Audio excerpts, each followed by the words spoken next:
Hey folks, Nick here from Another BookTube channel. Today, taking a look at Marvel Fanfare number 41. Marvel Fanfare is a really interesting series. It's an anthology series that Marvel did, which used filed away stories to just do one shots of their characters. Sometimes they had stories that went for a couple issues. I know that there was one that featured Thor's Warriors 3 that lasted, I think, 4 issues. But for the most part, it's just one and done. And a lot of the times, the stories in it don't even take up the full issue. Sometimes you'll get 2 stories per issue.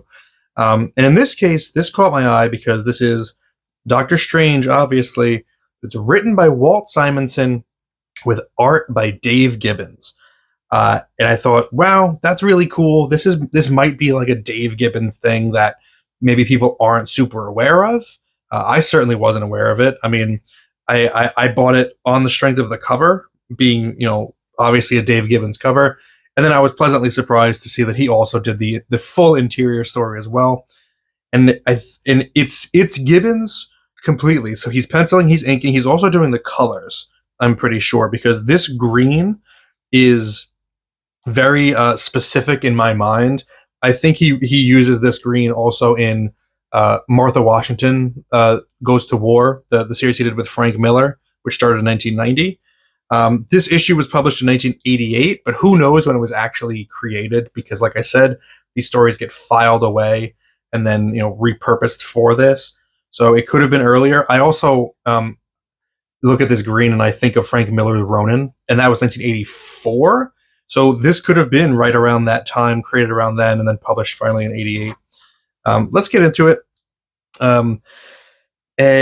It's really cool seeing Dave Gibbons, do things that I kind of identify with Watchmen, but seeing it present in here, this push in on Doctor Strange's Sanctum Sanctorum. I'm not a huge Doctor Strange guy. But the alternating colors as it pushes in, Dave Gibbons did something similar in Watchmen. When the comedian goes to Moloch's apartment, there's a neon sign outside so that the colors keep changing on each panel that goes through. This one, I'm not sure what causes the color change. Could just be mood. But either way, really nice little camera zoom in. Doctor Strange wakes up from a deep sleep to some noises going on. I guess kaboom, maybe that's lightning outside. So that would explain the lights changing. He suits up. We get the name of the issue is Perchance to Dream, written by Walt Simonson. Total art duties by Dave Gibbons.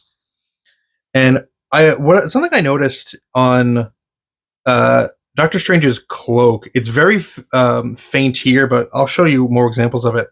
Dave Gibbons puts I think either whiteout or some kind of white media on the cloak to indicate that there's a shine to it, which I don't know. I don't know why the cloak would shine.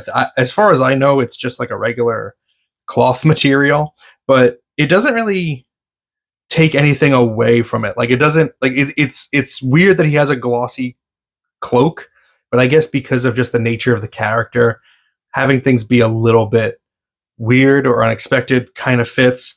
Doctor Strange walking through his house, investigating these noises, and finds an assassin that tries to take him out. More good use of color, where we get that cool blue that we established from the lightning.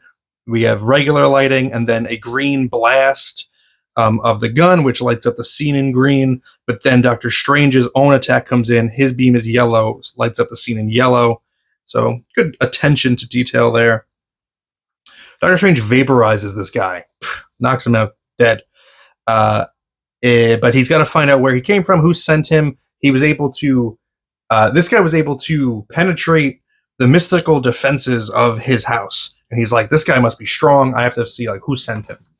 So he does a little spell to find out where he came from. There was a portal, and so Doctor Strange follows him through that portal and ends up in this city here, this very brownish, clay-looking city.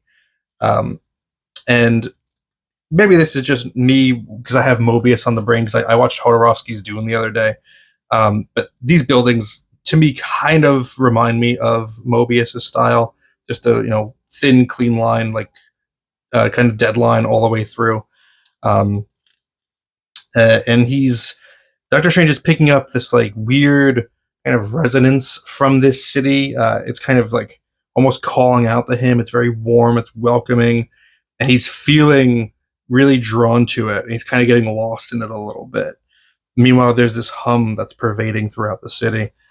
He snaps out of it and shines a big light to kind of break the illusion, to break the spell that he's falling under. And from that darkness rides one of, I guess, his common foes, Nightmare. Again, I'm not a Doctor Strange guy, so I don't really know this guy. And there's that green that I so identify with Ronan and Martha Washington. And here on Doctor Strange's cape, you can see what I was talking about with that white media to indicate like a glare. And it's so like noticeable. Like I don't often in comics see like clear like evidence that like a separate white media was put down like a whiteout, but you could like see how bumpy it is on there. You can see it up on there as well. Also, the color's a little bit off. The colors, that's not too bad. What I did notice is that there are the lettering is also a bit off. I don't know if Dave Gibbons did his own lettering, but there's a lot of weird like space. Like there's too much space above some of these words. Like, and you could see it in Nightmare's speech bubble. There's a lot of weird like empty space there. Up here, like the words kind of start too far down. I don't know what happened there. I don't know if they were doing digital lettering and they just didn't have it like set properly. Like maybe it was like a little bit offset. You can even see it there. Like it's a little bit off. Yeah, I don't usually notice lettering in a comic, but it happened enough times in this one where I was like, hey, what is going on with these letters? Like, I would expect like more from Dave Gibbons, which is why I'm not sure if he did it or if someone else did it. I don't know.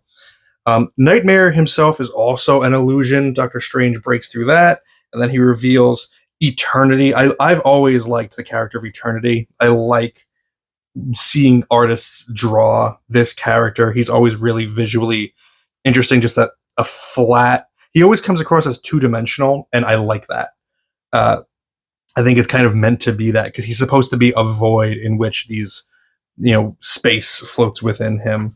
I like how over here to really sell that everything around him becomes white. He becomes negative space. I love the look of Eternity, but Doctor Strange also introduces again. This is another illusion.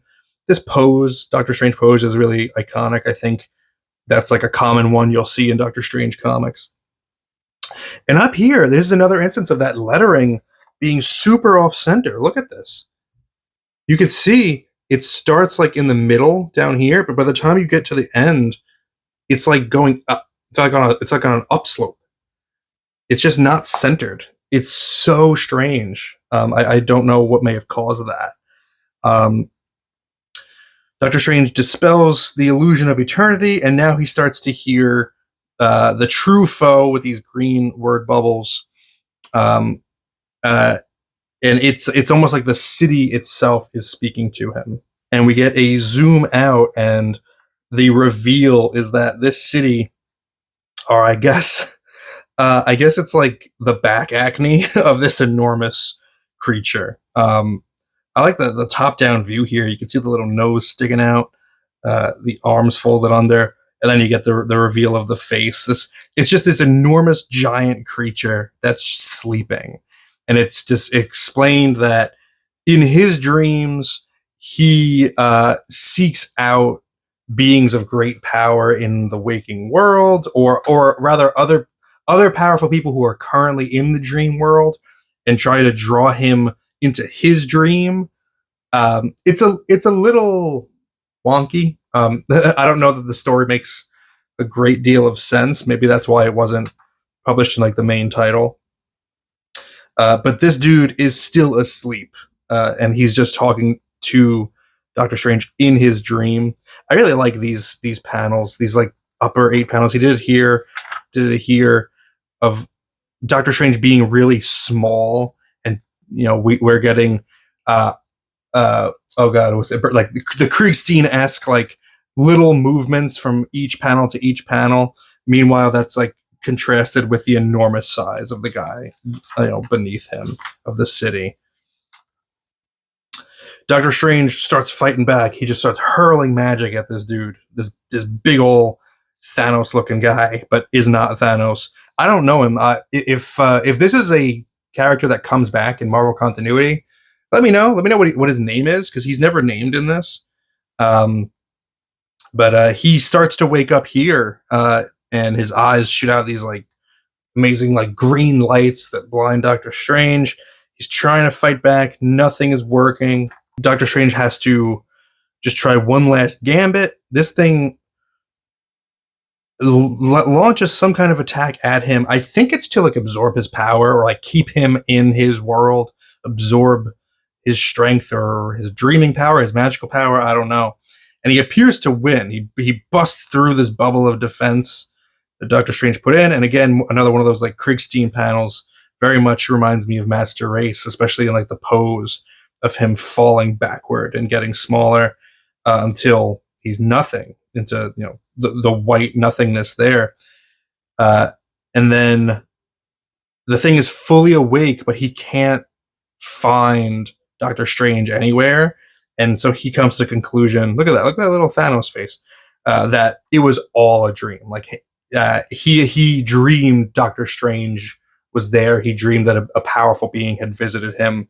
He dreamed that they fought, and he thought, he thinks, oh, what a wonderful dream that was, and then he just gets right back to it, right back to sleepy time, which I can appreciate. This is a really interesting page. Like, that's really cool, actually. I really like the way that looks. Dave Gibbons is a good artist. I don't know if you guys know that. But we pull back out into the city, and Doctor Strange reveals that he's fine. He cast the spell. It was like a decoy Doctor Strange that was fighting off against this guy, and now he's just backing away slowly. He goes back through the portal, goes back home, bars up the portal, puts a mystical, like, do not cross this line, police tape over it, so nobody can ever go through it again, and that this guy can't send his dream assassins back through it.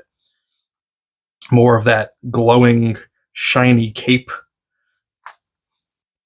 And Doctor Strange resumes his sleepy time, because he's been up all night battling this guy, and we pull out the same way that we pulled in, just zooming out from the Sanctum Sanctorum through the window to see it's now morning in New York.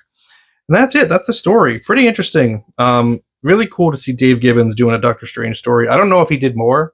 Like I said a few times, I'm not really a Doctor Strange guy. If he did do more, let me know what issues he worked on, because I would love to see more Dave Gibbons that I'm not aware of.